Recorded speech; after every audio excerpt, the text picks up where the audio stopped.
without further ado, please give a round of applause and welcome Nath. Thank you. Good morning, everyone. Again, my name is Nath.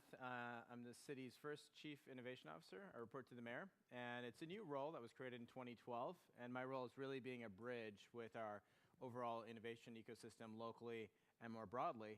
And the idea is, how do we introduce those ideas that are happening in the ecosystem to help improve government, face the challenges that we face as a society and in government? I'm going to talk a bit about open data and what we've done in San Francisco. And I'm not going to talk too much about what open data is. I think all of you are aware of it. I'm going to speak more about actually kind of a practical guide about how to actually implement open data within your organization. Whether you're in a private sector, in a healthcare organization, hospital, or academia, or public sector, I think the challenges that one would face in trying to get open data moving, whether it's to the public or even within agencies and across agencies in your organization, there's quite a bit of lift in making that happen. I'll share a little bit of the story here. But I guess a raise of hands of people who are in organizations that have developed open data policies.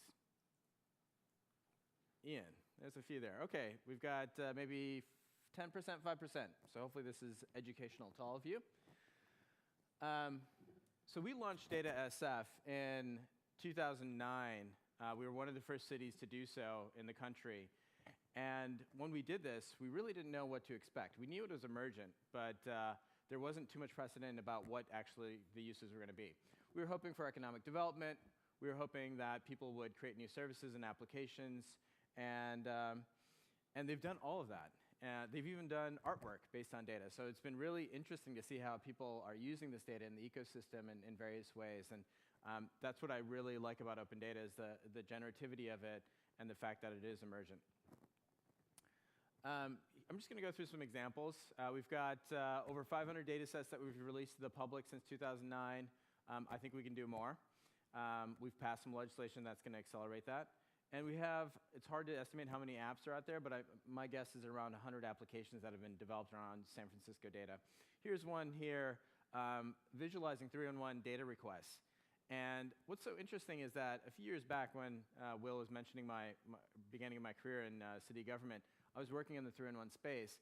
And to develop a map like this, Microsoft, hopefully Microsoft is not here sponsoring this event, quoted us $500,000 to do something very similar to this. And once we released that data, a company actually developed this at no cost to citizens and others to utilize. So I thought that was an interesting kind of way to shortcut the procurement process and obviously bring our costs lower. Another really popular category is transit data. Many of you use RouteC and other apps like it that give you a real-time sense of when the buses are coming. And that's been a really great boon and improved customer service. And there's dozens of apps that are on transportation on all different platforms. And that's a great thing. If our MTA just issued an app, they could probably cover Android and iOS. But if you want to cover all of the other platforms out there, we just don't have the budget or skill sets to be able to do that. And open data helps us meet that challenge. Another great example is SF Park. We have real-time sensors in many of the parking spots. And that gives you availability, and you can sense if there's parking available. But what it also does as a city, we can actually do pricing. So we can see what the demand is and raise pricing if there's too much demand and drop pricing as well. We do that on a monthly basis with the goal of ensuring at least one open spot per block to prevent people from driving around in circles, creating green environmental issues, et cetera. And so when I started talking to them initially a few years back, they didn't know what open data was. When they finally got it, it wasn't their priority, but now it's become a very important part of the work that they do. There's a New York Times article that took that open data, did some analysis, and demonstrated that this program is actually very effective in meeting its goals. Another example is crowdsourced data. In this example, there's a nonprofit called Friends of the Urban Forest that developed an open source map where you can actually update the map with new information, adding a tree or changing the attributes, et cetera. And this is a non-trivial problem for cities. We have a huge number of assets as cities. We've got streets, we've got signage, we've got trees in the hundreds of thousands, if not millions of objects. And how do you go about doing that in a very efficient way, cataloging that and managing that? So crowdsourcing is a very efficient way of doing that. A personal story, when I moved to my new home a couple years back in the Sunset, it said that there was a tree in front of my house. There wasn't. And that was something that I updated and changed. FUF came in, did all the permitting and installed a tree, and it's now on the map, which is, I think, a great example of how individuals can provide feedback to cities. So I'm going to go in a little bit about some of the lessons learned and some of the kind of tips and tricks that I've gained in the 4+ years of doing open data in the city and county of San Francisco. And I think it's a responsibility for each of you, whether you're in a private setting or a public setting or nonprofit setting, it doesn't matter what sector you're in. I think we have a responsibility to our community, to our shareholders, to get data out there, whether it's to partners through APIs or to the public. So think about that in your everyday setting. How do I actually get more data out there? It will definitely improve outcomes and usage of this information in various ways that you hadn't imagined. One of the tricks that we used was speed. I went from idea to go live in 3 months, and that's like warp speed in government. And the way we did that was a few things. One is the procurement problem, if any of you are aware, in government is horribly broken. And it takes months, if not years, to try to procure something. So we used open source technology. And part of that, I developed an open source policy, one of the first in our city to do that, or in our country, rather. And the other piece of it was to make sure that we talked to the right people. I didn't tell everyone that we were going to do this. I talked to our lawyers, I talked to the key stakeholders, and we did it kind of quietly. But we went live, and right before we were going live, people were concerned, but we already had so much momentum, so much speed. We had a press event that it really couldn't be stopped. So by the time people realized what was happening, it was too late. So that's always a good trick, move with speed. The other thing is to iterate. So that first one, I actually developed that logo. I know it's pretty horrid. I did pretty much everything here, and I knew it wasn't perfect. That wasn't the goal. And then fast forward a couple years, we then went with Socrata, who's a commercial player in the open data space. They work with many different organizations around the world. And that's given us a lot more capabilities than we had before. But again, I just wanted to get out there and make sure that we had a minimum viable product, and that was really important to us. So iterating, making sure you don't try to build the Taj Mahal on day one. The other thing that we found a lot of success in is establishing open data standards.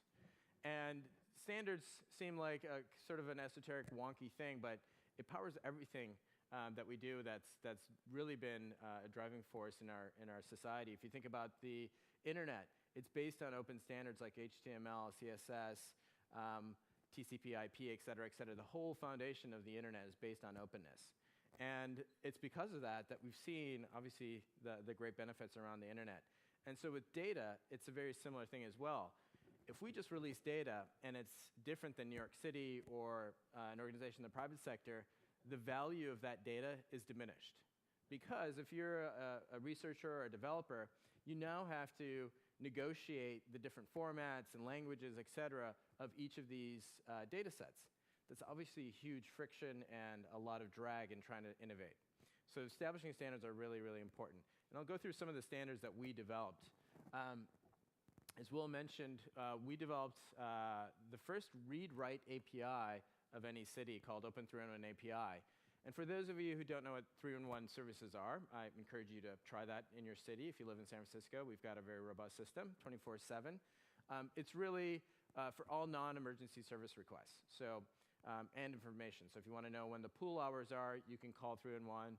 If you want to report graffiti or issues in the environment, you can call 311. So it was a very call-centric channel, and obviously that's very expensive. And one of the things that we want to do is to open up a wider ecosystem of technology applications. So one of the pushbacks I got is, well, why don't you just pay a vendor and they'll build an iPhone app or an Android app? And I had to argue very, very loudly that actually this isn't a very smart way to do things. We should actually release the data and allow the ecosystem to develop apps. So it was a bet. I wasn't sure it was going to pay off because it's not easy to develop an API that's also allowing data in. As you can imagine, that introduces a whole bunch of security risks about people blowing up our systems. Our security people are trying to prevent people from coming inside. So that was a big shift. So we were able to really get a whole bunch of applications developed outside of that. We've got dozens of apps, and over 50 cities are now using this API internationally. Another example is with Yelp and New York City and Philly. We developed a standard around restaurant inspection scores. Cindy, who's in the audience from DPH, and Rajiv, who's speaking as well, they were really the driving force behind this in San Francisco. And it has really, our hope is that it's going to change behavior where people get this information, which is at Yelp today. They're not going to go to the restaurant, look for a score somewhere, and then make their decision. People are making decisions at OpenTable, on the internet, et cetera. So we want to get that information out there. We established an open data standard, so if you go to Yelp today and look at restaurants, you can hopefully see that your favorite restaurant is doing well. Mine isn't doing so well, so sometimes I try ignoring that. And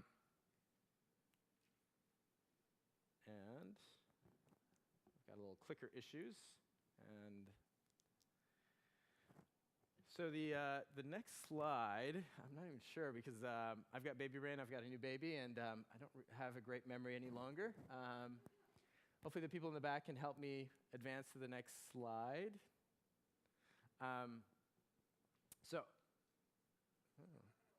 There we go. So I'm going to talk a little bit about, let me see what else we should talk about.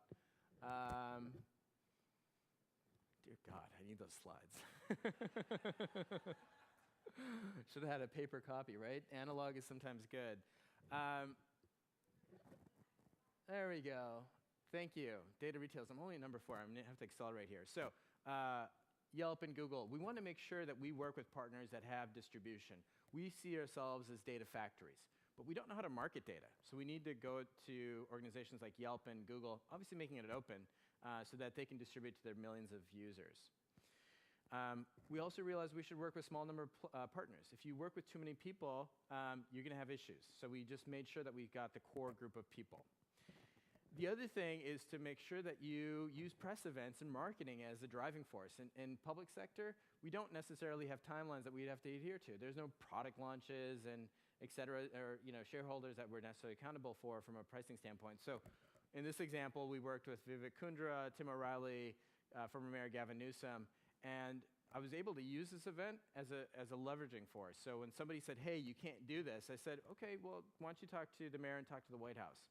That quickly dropped all criticism, and that person got very quiet very quickly. Another way is to catalyze demand. So we're on the supply side. If you think about your role as an organization, you're a creator and curator of data, but you really need that ecosystem. So how do you catalyze demand? And one of the things that we found is to use different approaches like challenges. New York City has a great challenge. Another approach is to have events. These are hackathons. We're doing another one with the White House. Ian's helping us with something called a data jam, which is a longer runway than a weekend. And we also did a series of hackathons called Summer Smart, and I'm going to show you a little bit about what that looked like.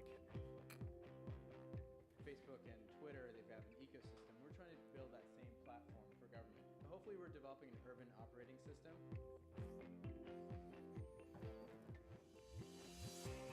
And we kind of realized there needed to be a dialogue between people out to do interesting things and folks who are running the city.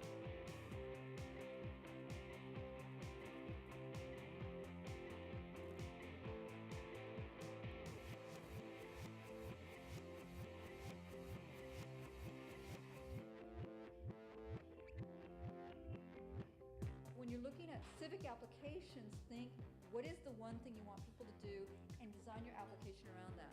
The answers are not all technology, they're not all about data. Some of them are about marketing and about advocacy and about art and about inspiration, and bringing people from different disciplines together is how we're actually going to solve tough problems in the city.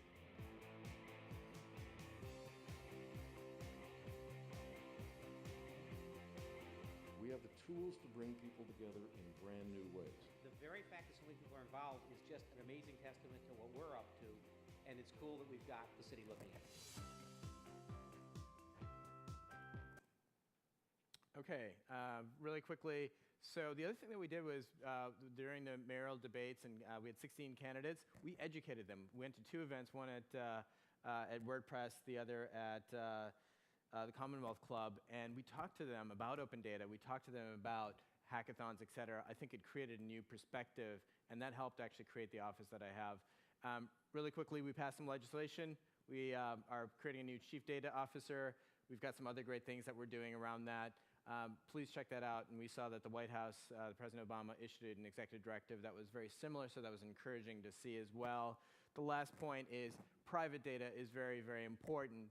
And we hope that all of you in the private sector start sharing more data. We think that combination of public data, nonprofit data, academic data, and private data is really going to advance healthcare and other industries as well. Thank you.